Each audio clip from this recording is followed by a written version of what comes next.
Hello everyone, welcome to Archer Learnings, and in this video we're going to see how we can use element exist activity in UiPath Studio.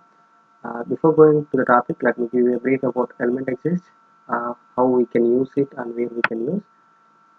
Element exist is nothing but indicating a specific element on the screen before performing some UI operations. The bot performs some UI operations when we start the process, right? Uh, to discover whether that particular element exists on that particular screen in order to perform some actions, where we use element exists. So let me give you an example and then show you the process how we can actually do that using element exist. So let me open Flipkart now. Let us take an example of a login or some other element. So let me take this login as a element now for our example today. So if there is a login button on the screen, then I need to click on this login and then I need to provide these particular details, or I need to ignore this and go with the next steps. So this is how our element exists works. So let me give you a technical example by creating a workflow.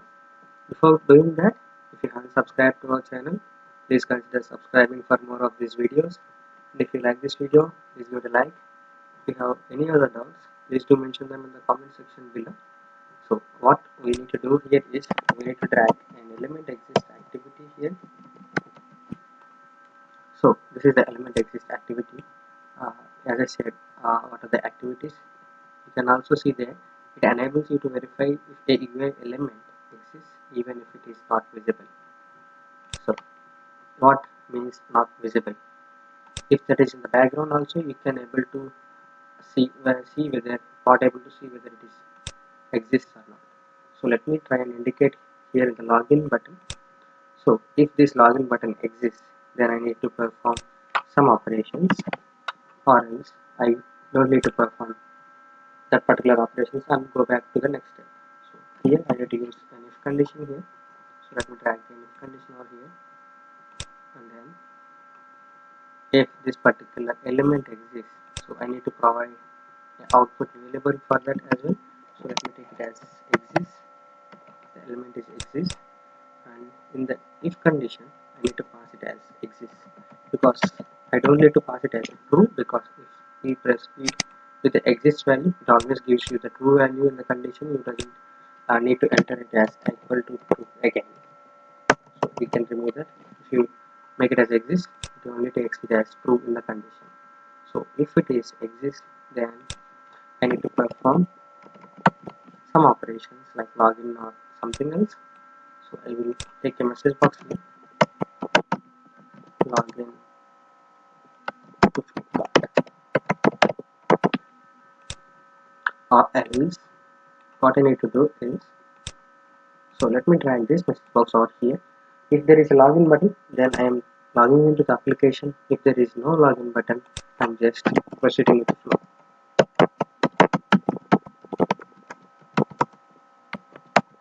With flow. Here what we have to observe here is, if there is a login, then only we are doing and then we are proceeding with steps. If there is no login on the element, the screen that we are in, then we are coming into the else and proceeding with the next steps. So here, so let me click on this one. See, there is a login form. We need to click it and then click on login and then come to this page and we need to perform. If there is no login, then we can directly perform the actions. So let me run this file and see what the output it gives. And let me drag another message box here and make you see what the output of this particular element exists. Element exists gives you an output variable of whether it is true or false. So I started the processing of this particular experiment. So you can see it is true because the login is uh, there here. So now it goes to the if condition and it is login the Flipkart. After that, it will process this particular flow. If this particular screen is not present, so let me close this browser and let me run this again. If that is not present, we consider that as a already logged into Flipkart, then it will come to the else block and then proceed with the flow. And we have to also know about the timeout. Here there are properties like you can also see the element exist properties, which is there will be a timeout. The timeout for this element exists. The given timeout for this is 30 milliseconds, which is the given timeout for this particular element exist. We can also reduce that particular 30 seconds barrier to, we can also give it as 10 seconds. After the execution I will show you how we can change that. So this is false because the screen is not present in the background as well. So if it is false, it is directly proceeding with the next flow.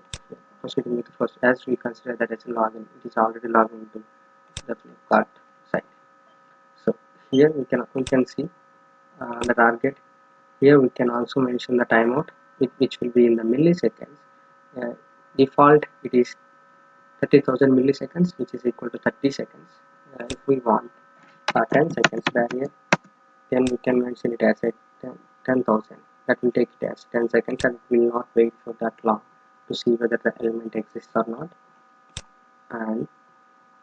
And that's it, how on how we can use element exists in our workflows and design a workflow with the conditions, whether it is the element exists, do something, or it is not exist, then log out of the flow or do some other sequences or activities. And that's it for this video. If you like this video, please give it a like. If you haven't subscribed to our channel, please consider subscribing for more videos. Thanks for watching.